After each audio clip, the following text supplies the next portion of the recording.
नमस्कार भक्तजनों, माँ संतोषी व्रत के इस एपिसोड में आप सभी का स्वागत है। आज के इस एपिसोड के माध्यम से माँ संतोषी व्रत की पूजा, कथा, नियम और विधि और पूजा के फलस्वरूप जो परिणाम मिलता है, हम उसके बारे में जानेंगे। तो आइए शुरू करते हैं माँ संतोषी की व्रत कथा। एक गांव में एक बुढ़िया थी। उस बुढ़िया के 7 बेटे थे, जिनमें से 6 बेटे कमाने वाले और एक निकम्मा बेटा। बुढ़िया 6 बेटों के लिए रसोई बनाती और उन्हें बड़े लाड प्यार से भोजन कराती, और उनसे जो कुछ जूठा बचता था वह अपने 7वें बेटे को खिला देती थी। एक दिन उस 7वें बेटे की पत्नी से उसके पति ने कहा, देखो मेरी माँ का मुझ पर कितना प्रेम है। वह बोली, क्यों नहीं, सबका जूठा जो आपको खिलाती है।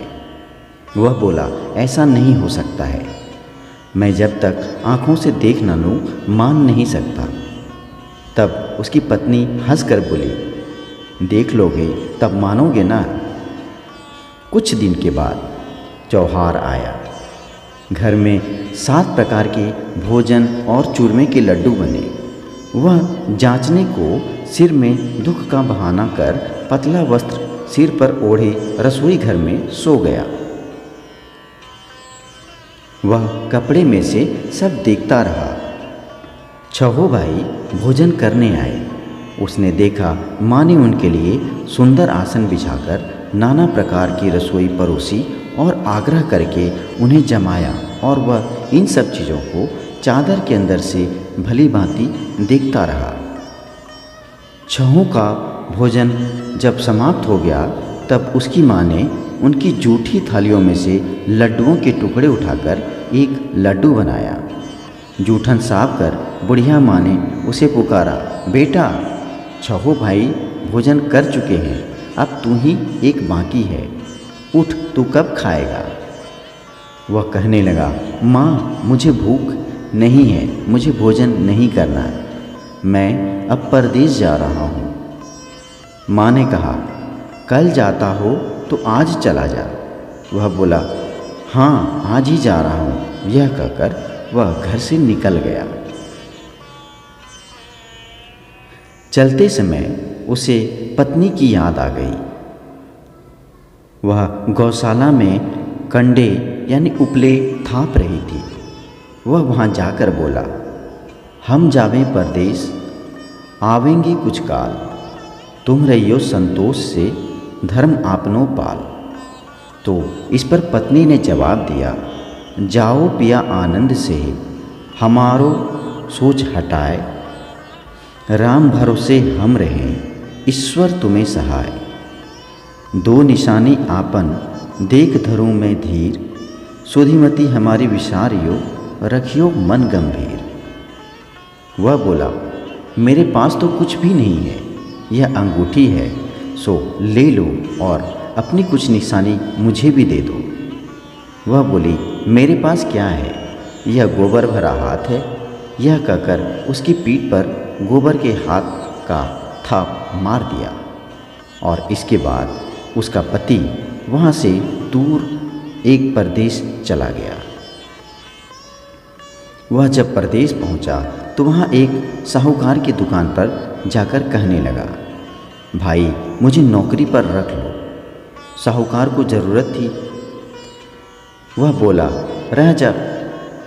लड़के ने पूछा, तनख्वाह क्या दोगे? तब साहूकार ने कहा, काम देखकर दाम मिलेगा।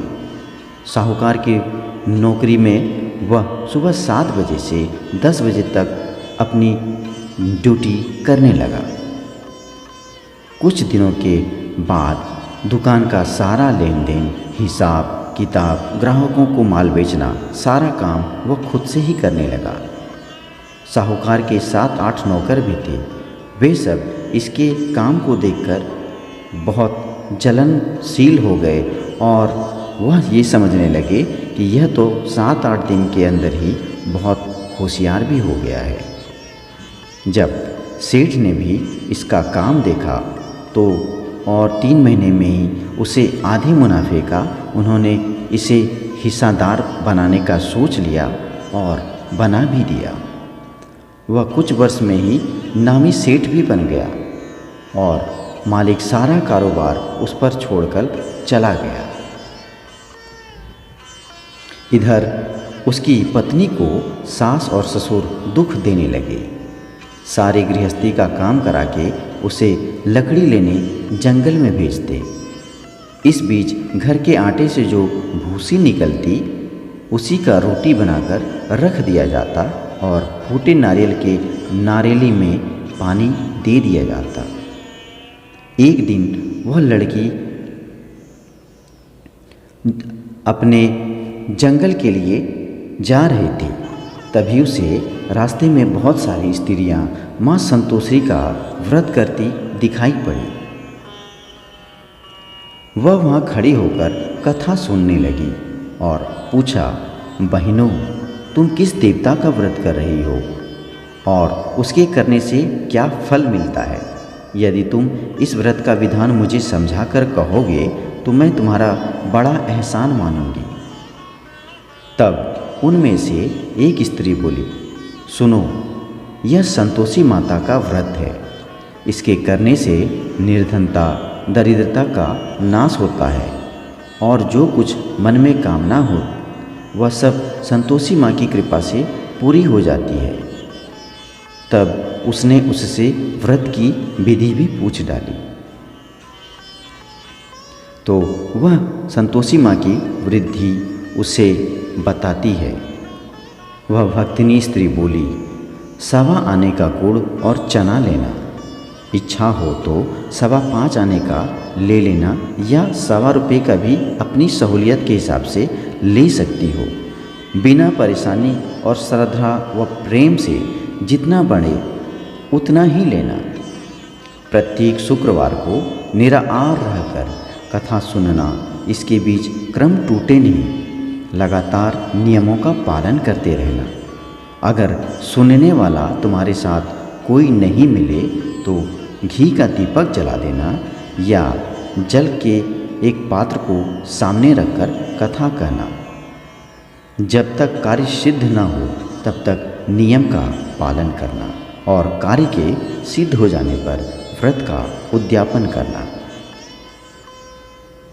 अब इस प्रकार जब उसने सुना तो वह फिर आगे की कहानी के बारे में उसने पूछा।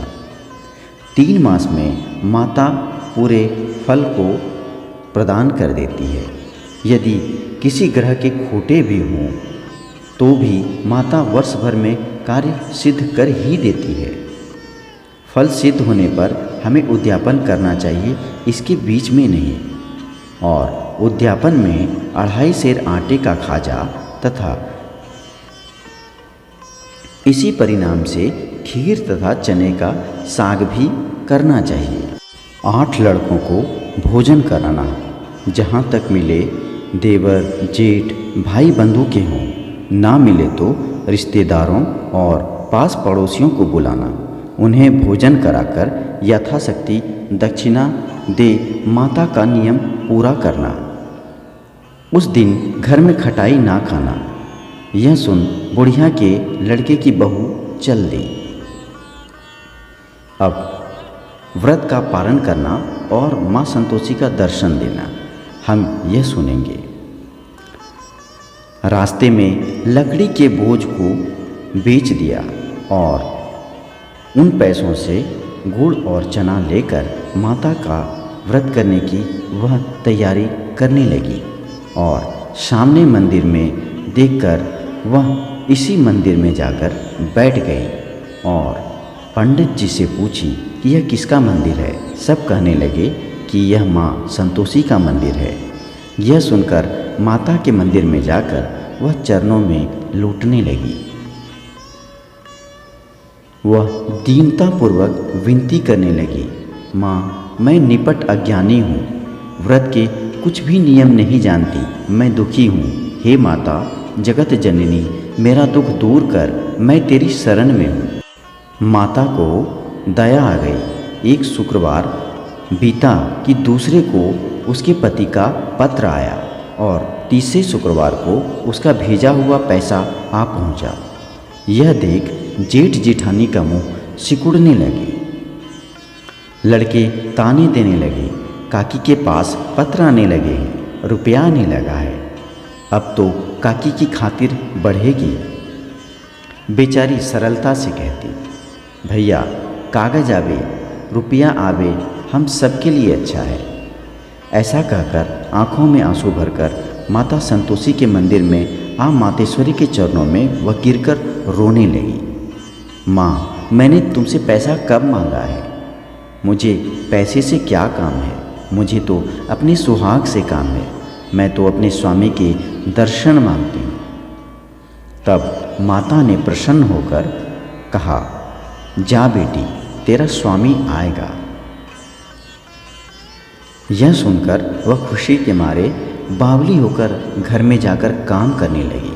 तब संतोषी माँ ने विचार किया और इस भोली पुत्री को कहा कि अब तेरा पति तो आएगा ही, लेकिन वह कैसे आएगा यह सोच रही थी।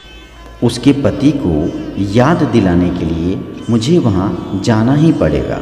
इस प्रकार संतोषी माँ ने अपने मन में सोचा और इस तरह माता जी उस बुढ़िया के बेटे के पास स्वप्न में प्रकट हो गई और उससे कहा, साहूकार का बेटा सो रहा है या जाग रहा है?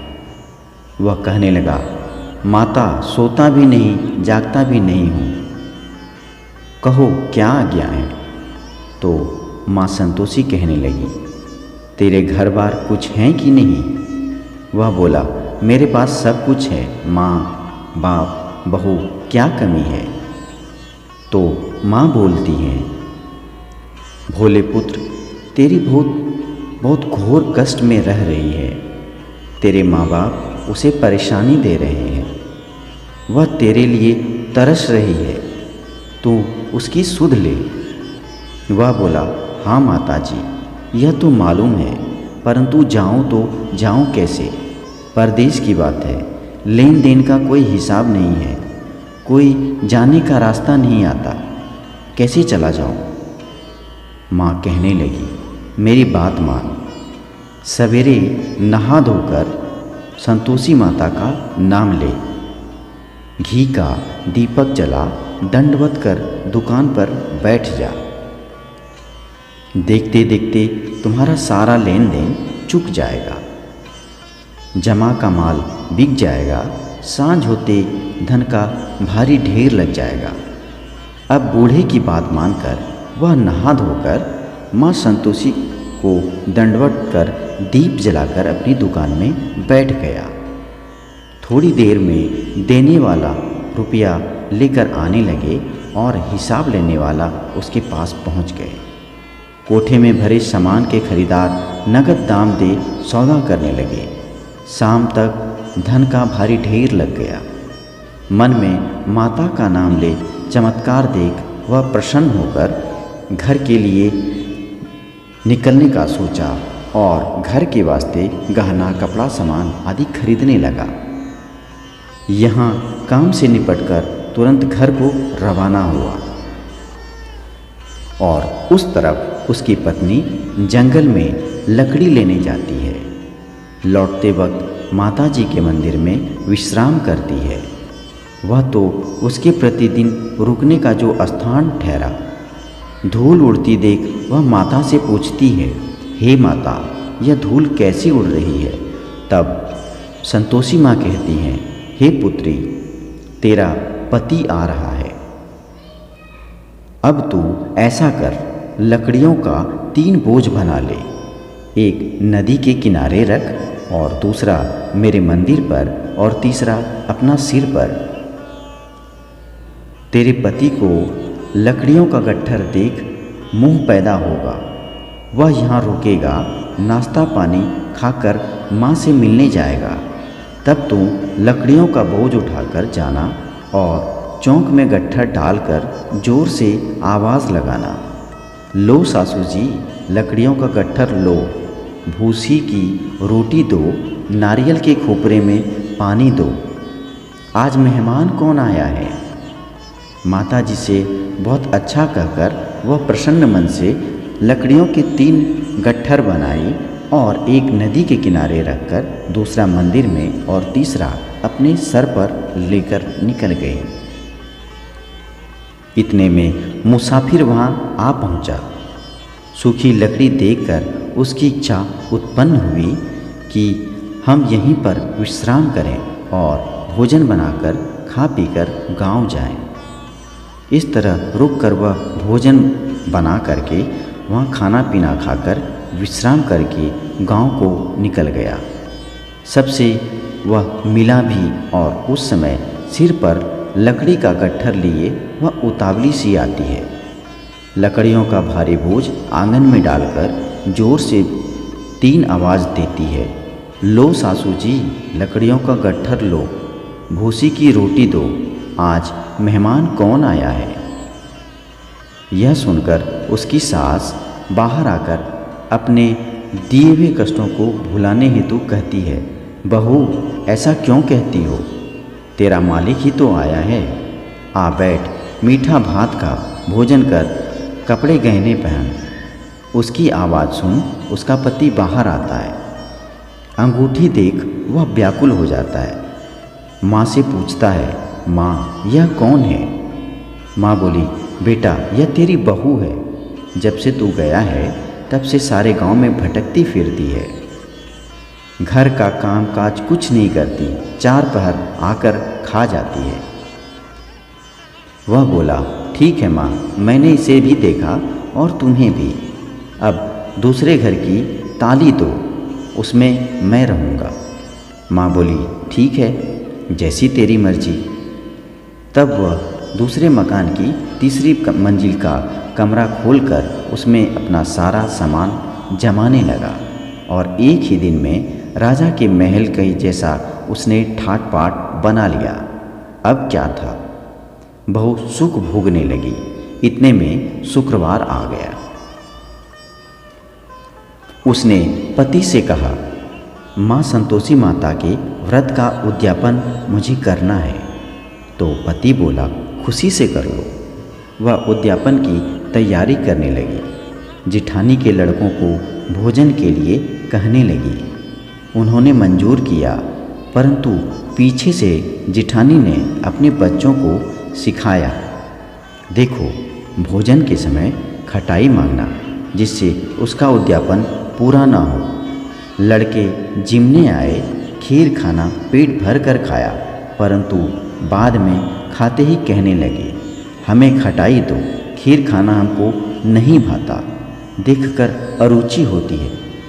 वह कहने लगी, भाई खटाई किसी को नहीं दी जाएगी, यह तो संतोषी माता का प्रसाद है। लड़के उठ खड़े हुए और बोले, पैसा लाओ। भोली बहू कुछ भी नहीं जानती थी। उन्होंने उन्हें पैसे दे दिए। लड़के उसी समय हट करके इमली खटाई लेकर के खाने लगे। यह देखकर बहू पर माताजी ने कोप जाहिर किया। राजा के दूत उसके पति को पकड़कर ले गए। जेठ जेठानी मन माने वचन तब से कहना शुरू करने लगी, लूट लूट कर धन इकट्ठा करके लाया है, अब सब मालूम पड़ जाएगा जब जेल की मार खाएगा। बहू से यह सब सहन नहीं हो रहा था। वह रोती हुई माताजी के मंदिर में गई। कहने लगी, हे माता, तुमने क्या किया, हंसाकर अब भक्तों को रुलाने लगी। माता बोली, बेटी तूने उद्यापन करके मेरा व्रत भंग किया है। वह कहने लगी, माता मैंने कुछ अपराध किया है, मैंने तो भूल से लड़कों को पैसे दे दिए थे, मुझे क्षमा करो, मैं फिर तुम्हारा उद्यापन करूँगी। माँ बोली, अब भूल मत करना। वह कहती है, अब भूल नहीं होगी, अब बतलाओ वो कैसे आवेंगे। माँ बोली, जा पुत्री, तेरा पति तुझे रास्ते में आता मिलेगा। वह निकली ही थी कि राह में उसका पति उसे मिल गया। उसने अपने पति से पूछा, कहाँ गए थे। वह कहने लगा, इतना धन जो कमाया है उसका टैक्स राजा मांग रहा था। मैं वही भरने गया था। वह प्रसन्न होकर बोली, भला हुआ, अब घर को चलो। कुछ दिन बाद फिर से शुक्रवार का दिन आ गया। वह बोली, मुझे फिर से माता का उद्यान। जेठानी ने एक दो बातें सुनाई और सब लड़कों को सिखाने लगी, तुम सब लोग पहले ही खटाई मांगना। लड़के भोजन से पहले कहने लगे, हमें खीर नहीं खानी, हमारा जी बिगड़ता है, कुछ खटाई खाने को दो। वह बोली, खटाई किसी को नहीं मिलेगी, आना हो तो आओ। वह ब्राह्मण के लड़के लाकर भोजन कराने लगी तथा यथाशक्ति दक्षिणा भी देने लगी और दक्षिणा के स्वरूप में वह उन्हें एक एक फल प्रदान करती जाती। अब संतोषी माता उसके उद्यापन से बहुत प्रसन्न हुई और अंततः भक्तों, आइए हम जानें कि संतोषी माता के व्रत का हमें क्या फल मिलता है। इस व्रत से माता की कृपा होते ही 9वें मास में उसे चंद्रमा के समान सुंदर पुत्र की प्राप्ति हुई। पुत्र को पाकर प्रतिदिन माता जी के मंदिर को वह जाने लगी। माँ ने सोचा, यह रोज आती है, आज क्यों न जाने इसके घर चलो। यह विचार करके माता ने भयानक रूप बनाया। गुड़ चने से सना मुख ऊपर सूंड के समान हो, उस पर मक्खियाँ भिन भिन कर रही थी। देहली पर पैर रखते ही उसकी सास चिल्लाई, देखो रे, कोई चुड़ैल डाकिन चली आ रही है, लड़कों इसे भगाओ नहीं तो किसी को खा जाएगी। लड़के भागने लगे, चिल्लाकर खिड़की बंद करने लगे। बहू रोशनदान से सब देख रही थी। प्रसन्नता से वह पगली बन चिल्लाने लगी, आज मेरी माताजी मेरे घर आई है। वह बच्चों को दूध पीने से हटाती है और इतने में सास का क्रोध फट पड़ता है। वह बोली, क्या उतावली हुई है? बच्चों को पटक दिया। इतने में माँ के प्रताप से लड़के ही लड़के नजर आने लगे। वह बोली, माँ, मैं जिसका व्रत करती हूँ यह वही संतोषी माता है। सबने माता जी के चरण पकड़ लिए और विनती कर उन्हें कहने लगे, हम मूर्ख हैं, अज्ञानी हैं, तुम्हारे व्रत की वृद्धि हम नहीं जानते। व्रत भंग कर हमने बहुत बड़ा अपराध किया है। जग माता, आप हमारा अपराध क्षमा करो। इस प्रकार माता प्रसन्न हुई। बहू को प्रसन्न हो, जैसा फल दिया वैसा फल सबको दे, और जो इस कथा को पढ़े उसका सर्व मनोरथ भी पूर्ण हो। तो इस प्रकार माँ संतोषी की व्रत कथा, जिसमें हम उनके कथा, व्रत और उद्यापन आदि को सुने हैं। तो भक्तों, उम्मीद है आपको मेरी यह वीडियो पसंद आई हो। अगर आपको मेरा यह वीडियो अच्छा लगा हो तो आप हमारे इस वीडियो को लाइक करें और हमारे चैनल को सब्सक्राइब करें, साथ ही बेल आइकन दबाना ना भूलें। तो मिलते हैं आपके साथ किसी नई वीडियो में। तब तक के लिए मुझे आज्ञा दीजिए। नमस्कार।